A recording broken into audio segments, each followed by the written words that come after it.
नमस्कार दोस्तों, कैसे हैं आप लोग गाइस। उम्मीद करती हूँ आप सब लोग बहुत अच्छे होंगे। डिजिटल पेमेंट पर झटका, ट्रांजैक्शन पर लगेगा चार्ज, जाने एक नया सरकारी नियम। तो डिटेल पर बात करते हैं डिजिटल पेमेंट को लेकर। अगर आप लोग चैनल पे फर्स्ट टाइम विजिट करिए तो डेफिनेटली आप लोग चैनल को सब्सक्राइब कर सकते हैं, क्योंकि ऐसी वीडियोस आपको फ्यूचर में भी देखने के लिए मिलेंगी। और जितनी भी लेटेस्ट न्यूज़ होती हैं, लेटेस्ट अपडेट्स होते हैं, नौकरी से रिलेटेड न्यूज़ेज़ होती हैं और भी गवर्नमेंट से रिलेटेड कोई भी अपडेट्स होते हैं, वो मैं पूरी कवर अप करने की कोशिश करती हूँ। सरकार यूपीआई और रुपे डेबिट कार्ड ट्रांजैक्शन पर एमडीआर चार्ज फिर से लागू करने की तैयारी में। बड़े व्यापारियों को होगा नुकसान, लेकिन छोटे कारोबारियों को राहत। ग्राहकों की जेब पर भी पड़ सकता है असर। जानिए पूरी डिटेल पर नियम। देश में डिजिटल लेन देन तेज़ी से बढ़ रहा है, जिसमें यूनिफाइड पेमेंट्स इंटरफेस और रुपे डेबिट कार्ड की अहम भूमिका रही है। फिलहाल इन ट्रांजैक्शनों पर कोई मर्चेंट डिस्काउंट रेट चार्ज नहीं है, लेकिन सरकार अब इसे फिर से लागू करने पर विचार कर रही है। National payments corporation of India के अनुसार फरवरी 2025 में यूपीआई के माध्यम से 16 बिलियन यानी कि 1.6 अरब लेन देन हुए, जिनकी कुल राशि 22 लाख करोड़ रुपए थी। क्या है एमडीआर और इसे क्यों लागू किया जा सकता है? मर्चेंट डिस्काउंट रेट वह शुल्क है जो व्यापारी अपने बैंक को डिजिटल पेमेंट प्रोसेस करने के बदले में देते हैं।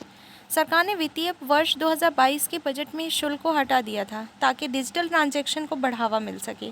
अब सरकार एक नई मूल्य निर्धारण प्रणाली पर विचार कर रही है, जिसके तहत बड़े कारोबारियों को एमडीआर का भुगतान करना होगा। छोटे व्यापारी जिनका टर्नओवर 40 लाख रुपए से कम है, उन्हें इससे मुक्त रखा जाएगा। सरकार के इस फैसले के पीछे क्या वजह है? बढ़ता डिजिटल ट्रांजैक्शन। यूपीआई के जरिए होने वाले डिजिटल ट्रांजैक्शनों की संख्या लगातार बढ़ रही है। एनपीसीआई के अनुसार फरवरी 2025 में 16 बिलियन ट्रांजैक्शनों की कुल राशि 22 लाख करोड़ रुपए थी। ऐसे में इस सिस्टम को आर्थिक रूप से टिकाऊ बनाने की ज़रूरत महसूस की जा रही है।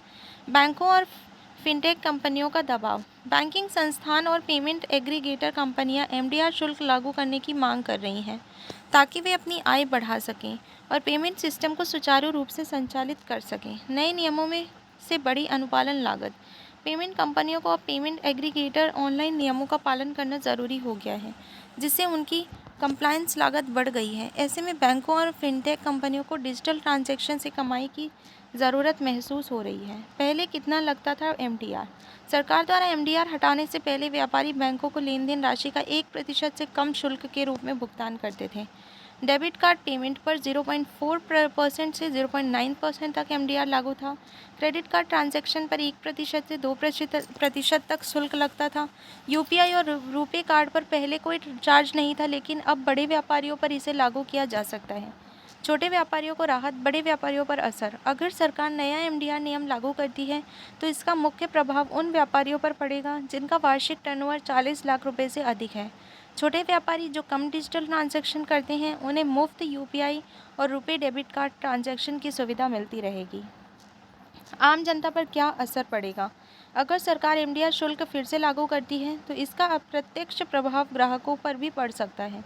व्यापारी इस चार्ज को अपने उत्पादों और सेवाओं की कीमतों में जोड़ सकते हैं, जिससे डिजिटल ट्रांजैक्शन करने वाले ग्राहकों का खर्च बढ़ सकता है। अंतिम फैसला कब होगा? सरकार अभी इस प्रस्ताव पर विचार कर रही है और बैंकों, फिनटेक कंपनियों और व्यापारिक संगठनों से सुझाव ले रही है। जल्द ही इस पर अंतिम निर्णय लिया जा सकता है।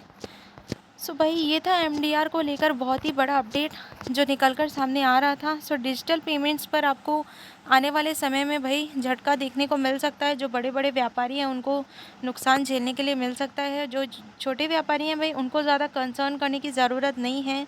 और अगर जिनका टर्नओवर 40 लाख पर ईयर है, उनको ज़्यादा घबराने की ज़रूरत नहीं है। That's all guys in this part. मिलते हैं अगली वीडियो में। जय हिंद, जय भारत। ऐसी और भी वीडियोज़ के लिए आप लोग चैनल से ज़रूर जुड़ सकते हैं।